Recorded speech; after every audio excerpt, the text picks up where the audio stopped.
Hello everyone, welcome to Milvanova. So today we will be starting a very new subtopic of the chapter electrostatics और हम बात करने वाले हैं capacitors की। अभी कैपेसिटर क्या होता है?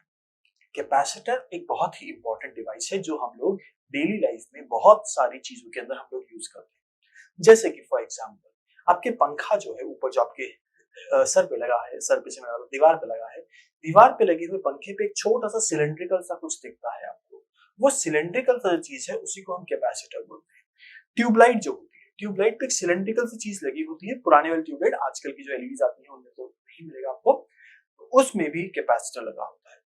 आपके पास अगर कूलर है तो कूलर के अंदर पीछे की तरफ फिर से आपको कुछ चीज छोटी सी मिलेगी, उसको हम कैपेसिटर बोलते हैं, सिलेंड्रिकल टाइप का लगा होता है।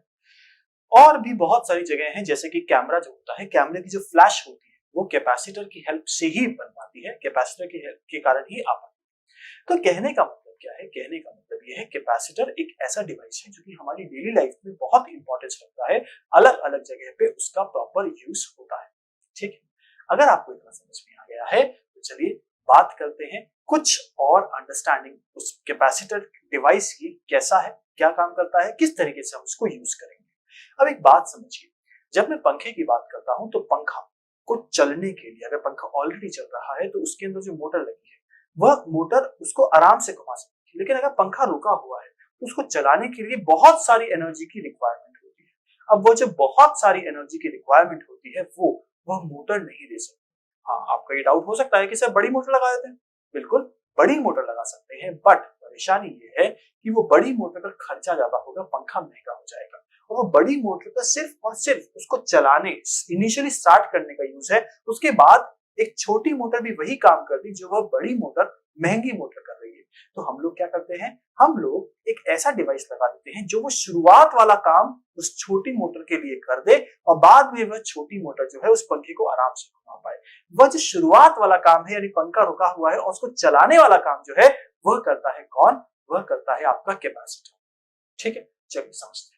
A capacitor is a device used to store electrical energy in the form of an electrical charge. It is a two-terminal electrical device. It consists of two electrical conductors that are separated by a distance. The space between the conductors may be filled by vacuum. यानी capacitor एक ऐसा device है जिसके आसपास दो conductors हैं और उस पर हमने चार्ज दिया और उसके कारण इनके बीच में कुछ स्पेस है। उसी स्पेस में कुछ इलेक्ट्रिक फील्ड जनरेट होती है और उस इलेक्ट्रिक फील्ड में क्या होती है? एनर्जी स्टोर होती है कैपेसिटर के अंदर। आगे बात करते हैं कैपेसिटर से।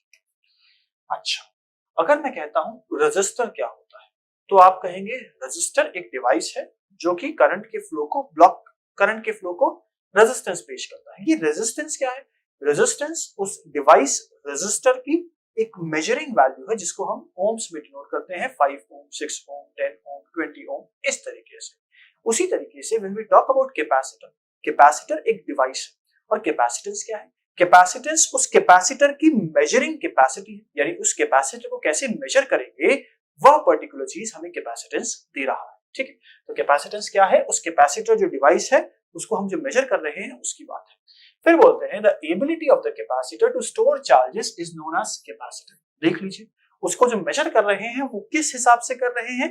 The ability of the capacitor to store the charge is called as capacitance. ठीक है, आगे बात करते हैं। Capacitance is defined as being that a capacitor has the capacitance of 1 farad when a charge of 1 coulomb is stored on the plates of 1 volt। अब जब मैं बात करता हूं कैपेसिटेंस की तो कैपेसिटेंस को डिफाइन कैसे करते हैं? कैपेसिटेंस को डिफाइन करते हैं 1 farad के बराबर, यानी 1 farad के बराबर जब 1 farad when a charge of 1 coulomb when a charge of 1 coulomb is stored between the plates of by a voltage of 1 volt। तो 1 coulomb charge between the plates जिनका पोटेंशियल ड्रॉप 1 वोल्ट है उसमें store करा जाए तो capacitance को कैसे कहा जाएगा? 1 फैरेड के बराबर कहा जाएगा। आगे बढ़ते हैं।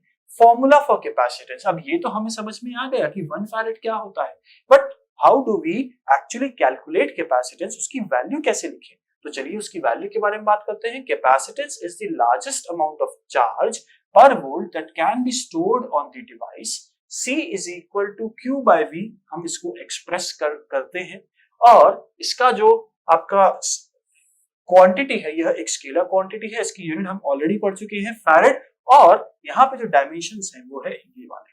अब डायमेंशंस कैसे लिखेंगे आप लोग, देखिए C जो होता है वो होता है Q upon V, correct. Charge तो हमें पता है कि भाई चार्ज के डायमेंशंस तो बड़े आसान हैं। क्या होते हैं चार्ज के डायमेंशंस, चार्ज के डायमेंशंस होते हैं A इंटू टी। क्या आपको ये समझ आया, चार्ज के डायमेंशंस होंगे A into T. But when I talk about potential difference, so potential difference के क्या होंगे आप सोच के देखिए, क्या इसकी यूनिट जो होती है वो होती है न्यूटन मीटर अपॉन केजी। क्या इसकी जो यूनिट होगी वो होगी न्यूटन मीटर अपॉन केजी, और इसके जो डायमेंशंस लिखेंगे वो क्या लिखेंगे, न्यूटन के तो होते हैं M L T minus of two, metre के होते हैं एल, और मास के कितने होते हैं बच्चों, मास का होता है एम। सो क्या यहाँ से मैं इजीली कुछ चीजें कैंसिल आउट कर सकता हूँ क्या, देखिए, अच्छा पर चार्ज आएगा ना, हमने गलत लिख दिया थोड़ा सा, यहाँ पे पर कूलम आएगा, यहाँ पे पर कूलम आएगा which is a into T, A into T, ठीक है ना।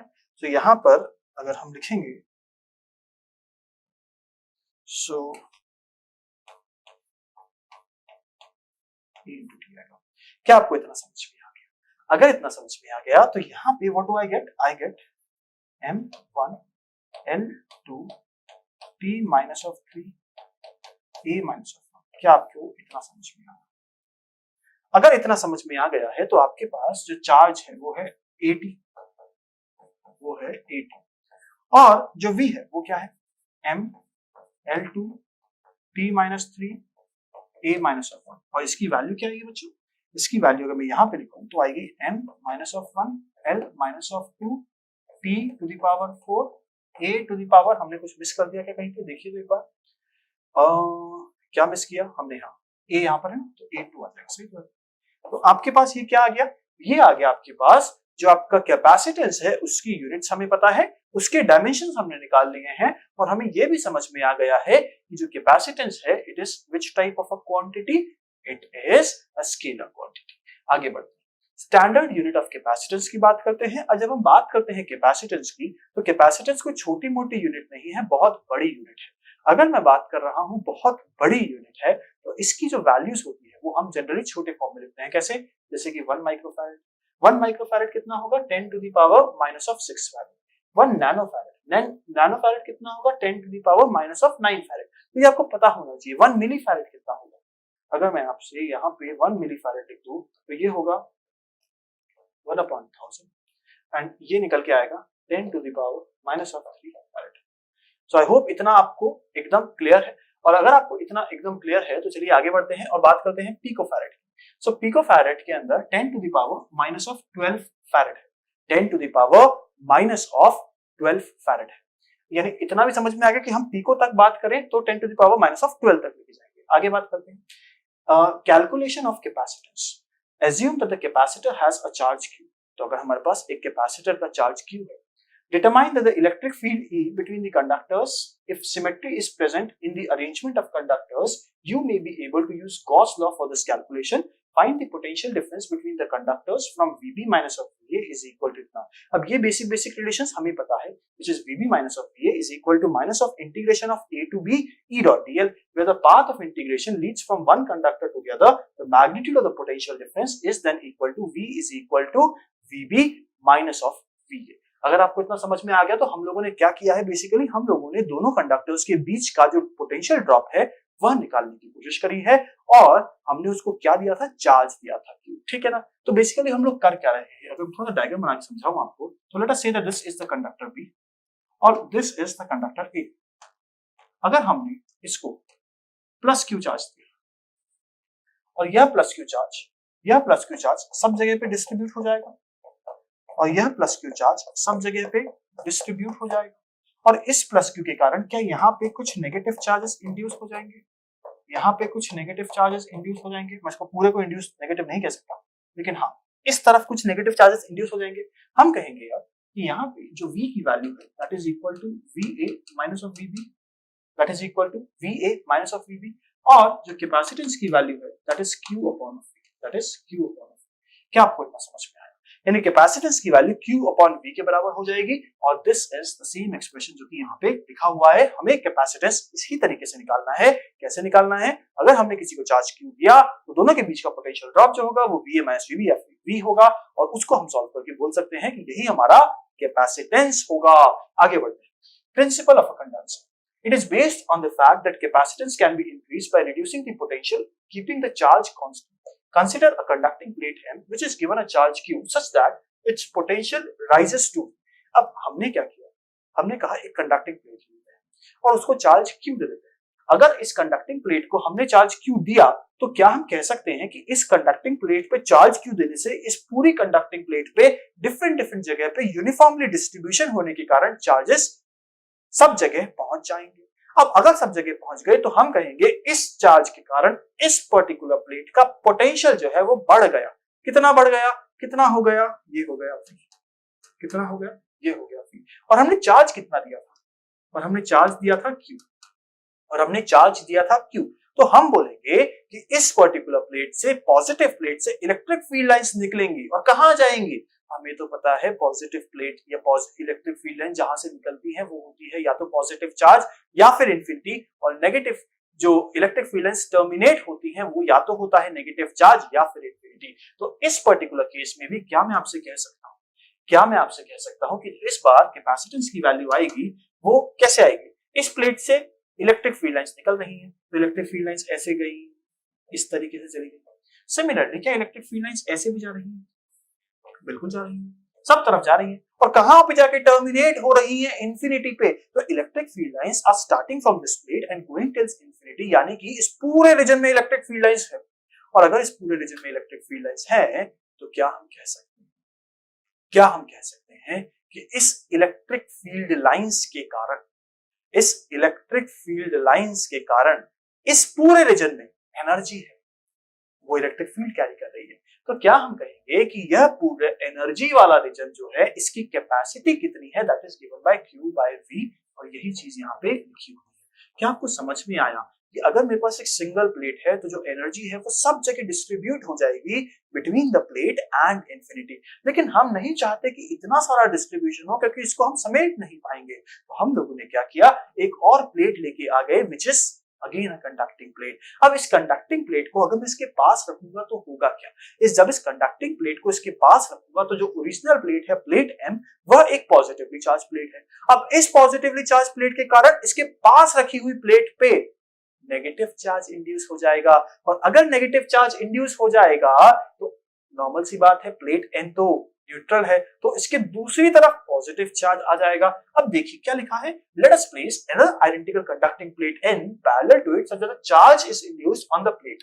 ठीक है भाई। अब अगर आप गौर करें तो इलेक्ट्रिक फील्ड जो है कुछ हिस्से इस हिस्से में है, ये कहूं काफी हद तक इस हिस्से में है, और बाकी कुछ इलेक्ट्रिक फील्ड लाइंस जो है वो बाहर भी जा रही है, मना नहीं कर रहे, जा तो अभी भी रही है, लेकिन हाँ इस हिस्से में काफी सारी इलेक्ट्रिक फील्ड लाइंस है। एक छोटे से हिस्से को अगर मैं कंप्लीटली पैक करके अपने पास रख लूं तो इसके अंदर कुछ ना कुछ एनर्जी स्टोर है। आगे बढ़ते हैं।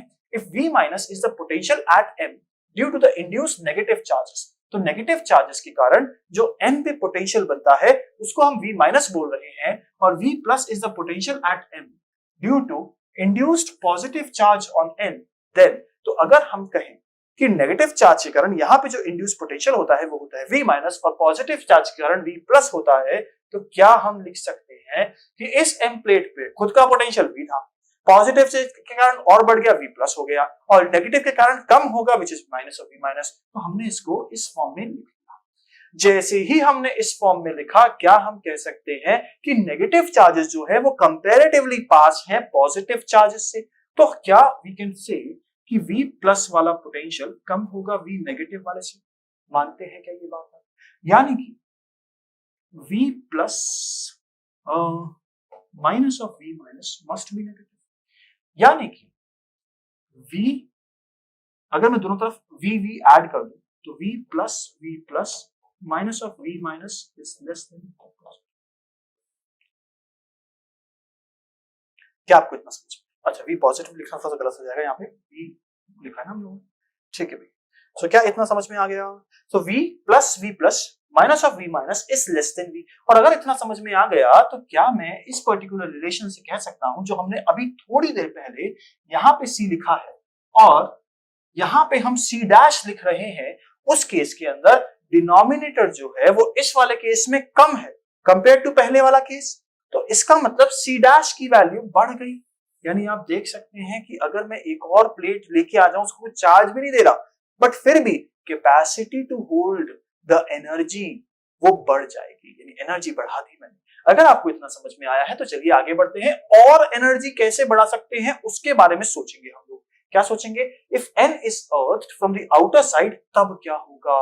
अगर हमने n को अर्थ कर दिया फ्रॉम द आउटर साइड तो क्या इसका सारा का सारा पॉजिटिव चार्ज नीचे शिफ्ट हो जाएगा? बिल्कुल हो जाएगा। अगर पॉजिटिव चार्ज नीचे शिफ्ट हो गया तो पॉजिटिव के कारण जो यहाँ पे पोटेंशियल में इंक्रीज हो रहा था V प्लस वो नहीं होगा, यानी अब सिर्फ माइनस ऑफ V माइनस होने वाला है। इसका मतलब इस बार जो पोटेंशियल ड्रॉप है वो कितना सा रह गया? वो रह गया V minus of V minus. और अगर इतना समझ में आ गया तो C double dash is equal to Q upon V double dash which is equal to Q upon V minus of V dash. और यहाँ पे आपको पता है डिनोमिनेटर जो है वो पिछला केस जो था C डबल डैश उससे भी कम है। इसका मतलब इस बार जो आपके पास जो वैल्यू आने वाली है वो काफी ज्यादा है। चलिए हम इसको ऐसे नहीं लिखते हैं, तो ये पर्टिकुलर वैल्यू निकल के आती है। तो C double dash is much greater than C और इसीलिए हमें समझ में आया कि हम लोग कैपेसिटी को और बढ़ा सकते हैं इस पर्टिकुलर सेकंड वाली प्लेट को ग्राउंडेड करके या फिर अर्थ से कनेक्ट करके। आगे बढ़ते हैं। If an identical earth conductor is placed in the vicinity of a charged conductor, then the capacitance of the charged conductor increases appreciably. This is the principle of parallel plate capacitor। और यहीं से हमें समझ में आया कि single plate से काम नहीं चलेगा, इसी के आगे मैं एक और न्यूट्रल प्लेट रख दूं तो इस पर्टिकुलर केस में पैरेलल प्लेट कंडक्टर बन जाएगा और यहाँ पे हम चीजों की कैपेसिटी और ज्यादा बढ़ा सकते हैं। आई होप इतना क्लियर है। अगर इतना क्लियर है तो चलिए आगे बढ़ते हैं और बात करते हैं कि एनर्जी जो है उसी के लिए तो हम लोग कैपेसिटेंस की बात कर रहे हैं, कैपेसिटर की कैपेसिटी की बात कर रहे हैं। तो हमें पता तो होना चाहिए ना कि अगर हमें एक पंखे को रुकी हुई स्टेट से घुमाने के लिए कुछ एनर्जी देनी पड़ी तो वो कितनी एनर्जी होगी ये हम पता कर लेंगे। तो हम कैपेसिटर कितना बड़ा लगाएं कि कितना छोटा लगाएंगे, यूं कहें एक कैपेसिटर में कितनी एनर्जी स्टोर होती है ये पता होगा तभी तो हम डिसाइड कर पाएंगे कितना इतना बड़ा कैपेसिटर कितना चाहिए हमें। तो इसके बारे में बात करते हैं। क्या है? In a circuit, the voltage around the capacitor V, the capacitance is C, is given as Q is equal to C। ठीक है भाई, Q is the charge stored in the capacitor. Energy stored in the capacitor will be equal to work done to move the charge from the capacitor having an electric potential of V। ठीक है, तो अगर आपको यहाँ तक चीजें एकदम clear है तो अब क्या कहा गया है? बेसिकली कहा यह गया है कि अगर आपके पास दो parallel plates, if you have two parallel plates, अब इन दोनों पैरेलल प्लेट्स पे आपके पास क्या है? कुछ चार्जेस आपने रख दिए। हम कहते हैं कि जब इस पे और चार्ज में लेके आता हूं, कितना चार्ज लेके आऊंगा? dq। कहां से लेके आऊंगा? इंफिनिटी से। तो जब मैं इंफिनिटी से इस पे dq चार्ज लेके आता हूं तो क्या मैं कह सकता हूं उस समय पे इसका जो पोटेंशियल है वो है v और इस v की वैल्यू कितनी है? q/c। सो क्या मैं कह सकता हूं यहां से यहां तक जो मैं लेके आऊंगा चार्ज को बहुत ही स्लोली उस समय पे जो मैं काम करूंगा वो कितना होगा? वो होगा q times delta v। So can I write down कि यहाँ पे जो वर्क डन होगा वो होगा q टाइम्स q टाइम्स नहीं, हाँ q टाइम्स डेल्टा v, जहां पे potential of capacitor minus potential of infinity और जो चार्ज लेके आ रहा हूं छोटा सा चार्ज है dq। अच्छा, पोटेंशियल एट इंफिनिटी तो हमें पता है 0 है, पोटेंशियल ऑफ कैपेसिटर क्या है ये भी हमें पता है q/c। सो क्या मैं कह सकता हूं q/c into dq is equal to dw। और अगर मैं इसको इंटीग्रेट करूं तो क्या आई कैन राइट डाउन कि शुरुआत में जो चार्ज था वो सपोज 0 था और बाद में जो चार्ज हो गया वो सपोज q हो गया। शुरुआत में कुछ भी वर्क डन नहीं किया था, फाइनली हमने कुछ वर्क डन कर लिया और वही वर्क डन क्या होगा? Energy stored in the capacitor होगा। तो क्या हम यहां से लिख सकते हैं energy is equal to 1/2 q square by c and this is equal to कितना हो जाएगा बच्चे? Half of C V square and this is equal to half of Q। देख लीजिए क्या आप इतना समझ में आया? क्या इतना एकदम कंप्लीटली क्लियर है? अगर इतना कंप्लीटली क्लियर है तो आपको समझ में आया होगा कि ये पर्टिकुलर टोटल एनर्जी है जो कि कैपेसिटर की लग रही है या कैपेसिटर में स्टोर हो रही है। क्या यही सब चीजें हमने यहाँ पर भी करी है? आप देख लीजिए एग्जैक्टली सेम चीजें हम लोग प्रोसेस को फॉलो करेंगे और यही हमारे पास रिजल्ट आएगा। मैंने एक रिजल्ट और लिखा था which is half of Q into V, वो भी सही है, सारे सही है। 1 2 3। कभी भी आपके पास सपोज चार्ज और वोल्टेज में बात करी जाए तो यह रिलेशन यूज कर लीजिएगा, कैपेसिटेंस और वोल्टेज में बात कर ली जाए तो ये वाला कर लीजिएगा, चार्ज और कैपेसिटर में कर लिया जाए तो ये वाला कर लीजिएगा। आई होप आपको इतना एकदम क्लियर है और कोई भी डाउट इसमें नहीं है। अगर यहां तक सब कुछ क्लियर है और कोई भी डाउट नहीं है तो चलिए आगे बढ़ते हैं और अगली चीज के बारे में बात करते हैं जो कि होंगे फैक्टर्स अफेक्टिंग कैपेसिटेंस, यानी कैपेसिटेंस को कौन कौन से फैक्टर्स अफेक्ट कर रहे हैं। सो dielectric, greater the permittivity of the dielectric the greater the capacitance। अब जब मैं डाइइलेक्ट्रिक की बात करता हूं तो क्या मैं कहूंगा कि ये है आपका कैपेसिटेंस, ठीक है। अब यहां पे इसको अगर मैंने पॉजिटिव Q चार्ज दिया और इसको मैंने नेगेटिव Q चार्ज दिया, ठीक है ना भाई, तो यहाँ पे क्या इलेक्ट्रिक फील्ड होने वाली है right from the positive plate to the negative plate, right from the positive plate to the negative plate. क्या ऐसा कुछ होने वाला है? क्या आपको समझ में आए? अगर समझ में आ गया है तो सोच के देखिए, ये है हवा, ये है वैक्यूम, हवा या वैक्यूम में से कुछ कर लो। लेकिन अगर मैं कहूं यहाँ पे हवा या वैक्यूम नहीं होती, कुछ और मीडियम होता, तो क्या इलेक्ट्रिक फील्ड वेरी करती? बिल्कुल करती। हमें पता है electric field is equal to क्या होता है, फोर्स अपॉन चार्ज। फोर्स जो होता है वो 1/4 pi epsilon not Q1 Q2 upon R square होता है, जहां पे जो एप्सिलॉन नॉट है वो परमिटिविटी ऑफ एयर या वैक्यूम है। अगर मीडियम बदलेगा तो वह वैल्यू बदलेगी। यानी फर्स्ट पॉइंट से क्या मैं कह सकता हूं, capacitance is directly proportional to permittivity of the medium. यहाँ पे दिस रिप्रेजेंट्स व्हाट,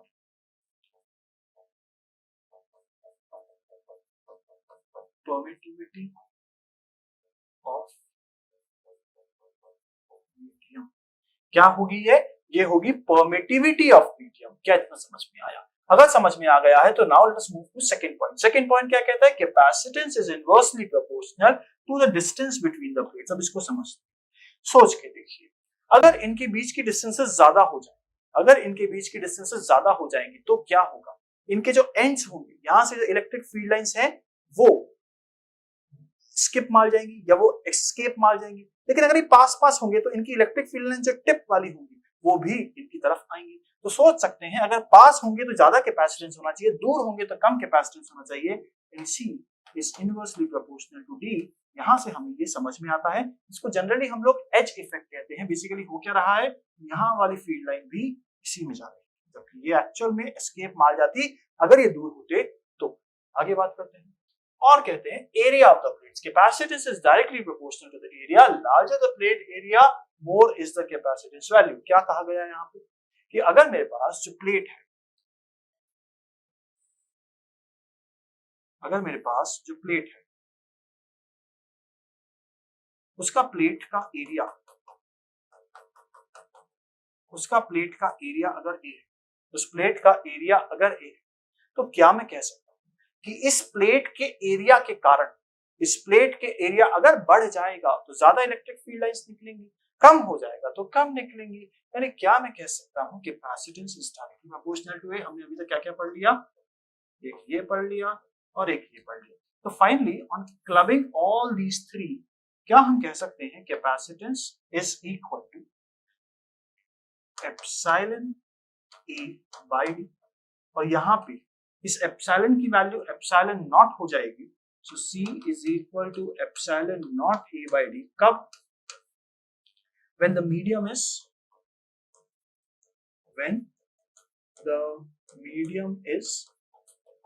air या वैक्यूम। आई होप इतना सबको क्लियर है, कोई भी डाउट नहीं है। और अगर यहां तक समझ में आ गया है तो आज हमने कंप्लीट कर दिया है कैपेसिटर्स, का एक बेसिक लेवल ऑफ इंट्रोडक्शन। आने वाले वीडियोस में हम इसी से रिलेटेड बहुत सारी नई नई अच्छी अच्छी चीजें जो इंपॉर्टेंट है हमारे एग्जामिनेशन पॉइंट ऑफ व्यू से वो भी सीखने वाले हैं। तो see you in the next lecture. Thank you.